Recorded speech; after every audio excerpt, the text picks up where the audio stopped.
ഇന്നലെ പട്ടാളക്കാർ തന്ന എമർജൻസി ബ്ലാങ്കറ്റും കാര്യങ്ങളൊക്കെ ഊരി വെച്ചു. ബനിഹാളി എന്ന് പറഞ്ഞാൽ നമ്മൾ ചെറിയ റൂം എടുത്തു എന്ന് പറഞ്ഞില്ലേ, അവിടെ നിന്ന് ഇറങ്ങിയിട്ടാ 80 കിലോമീറ്റർ ഉള്ളൂ, ലാസ്റ്റത്തെ 80 കിലോമീറ്റർ. പട്ടാളക്കാർ പറഞ്ഞതനുസരിച്ചിട്ട് ബനിഹാളിൽ നിന്നും ശ്രീനഗർ നമ്മുടെ ലക്ഷ്യസ്ഥാനത്തേക്ക് സ്ട്രെയിറ്റ് റോഡാന്നാ പറഞ്ഞിരിക്കുന്നത് കേട്ടോ. അങ്ങനെ കയറ്റങ്ങളോ കാര്യങ്ങളൊന്നും ഇല്ല.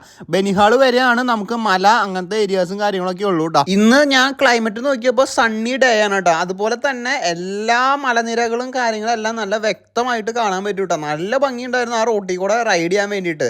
ഇതിൻ്റെ ഇടയിൽ 1-2 പട്ടാളക്കാരെ കണ്ടെത്തുന്നുണ്ടായിരുന്നു. ഞാൻ സാധാരണ കോൺവോയ് പോകുമ്പോഴും ക്യാമറ ഞാൻ ഓൺ ചെയ്യാറില്ല കേട്ടോ. കാരണം അത്രയും ഒരു പ്ലേസ് ആണല്ലോ ജമ്മു ആൻഡ് കാശ്മീർ എന്ന് പറയണത്. പിന്നെ നമ്മുടെ നാട്ടിൽ വീഡിയോ എടുക്കണമെന്നല്ല, പട്ടാളക്കാരുടെ വീഡിയോ ഒക്കെ എടുക്കാമെന്ന് പറഞ്ഞു കഴിഞ്ഞാൽ. പക്ഷെ 1-2 പേരൊക്കെ സമ്മതിച്ചു കേട്ടോ, ക്യാമറയിൽ വരാൻ കുഴപ്പവും കാര്യങ്ങളൊന്നും ഇല്ല എന്ന് പറഞ്ഞു.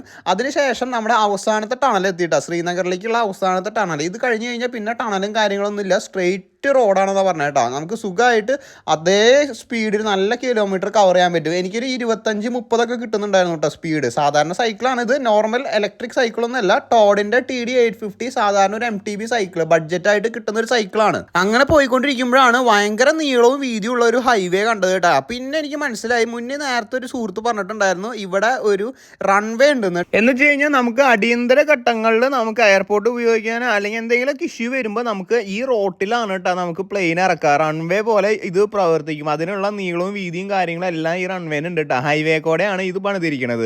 അപ്പൊ അതിൽ കൂടെയാണ് നമ്മൾ സൈക്കിൾ ഓട്ടി പോണത് കേട്ടോ. ഉച്ച തിരിഞ്ഞിട്ട് ഏകദേശം ഒരു 3:30-4 മണി ആയപ്പോഴേക്കും നമ്മൾ നമ്മുടെ ലക്ഷ്യസ്ഥാനത്ത് ഡിസംബർ 29 സ്റ്റാർട്ട് ചെയ്ത സൈക്കിൾ യാത്ര മാർച്ച് 18 ഉച്ച തിരിഞ്ഞ് 4 മണിക്ക് നമ്മൾ ശ്രീനഗർ വെച്ച് അവസാനിപ്പിച്ചു കേട്ടോ. ഏകദേശം ഒരു കഷ്ടി ഒരു 3 മാസത്തോളം. ഇനി തിരിച്ച് എനിക്ക് നാട്ടിലേക്ക് പോകണം, എന്നാലാണ് സക്സസ്ഫുള്ളി കംപ്ലീറ്റ് ആവുള്ളൂ. പക്ഷെ എന്നാലും നമ്മുടെ സൈക്കിൾ യാത്ര ശ്രീനഗർ ദാൽ ലേക്കിന്റെ അവിടെ വെച്ച് അവസാനിപ്പിച്ചു കേട്ടോ. കാശ്മീര് 2 സുഹൃത്തുക്കളുണ്ട്. ശ്രീനഗർ ഡയറീസ് എന്നാണ് അവരുടെ ഇൻസ്റ്റാഗ്രാം പേജും കാര്യങ്ങളൊക്കെ ആയിട്ട്. കഴിഞ്ഞ 3-4 വർഷമായിട്ട് ബിസിനസ്സിലുള്ളതാണ്. അപ്പോൾ അവരുടെ വീട്ടിലാണ് ഞാൻ നേരെ പോയത് കേട്ടോ. മലയാളി ഫുഡ്, മലയാളി ഷെഫും അതുപോലെ തന്നെ മലയാളി സുഹൃത്തുക്കളോടൊപ്പം വർത്താനം പറഞ്ഞ് അവരായിരുന്നു അടുത്ത 10 ദിവസം എൻ്റെ കാര്യങ്ങൾ നോക്കിയത്.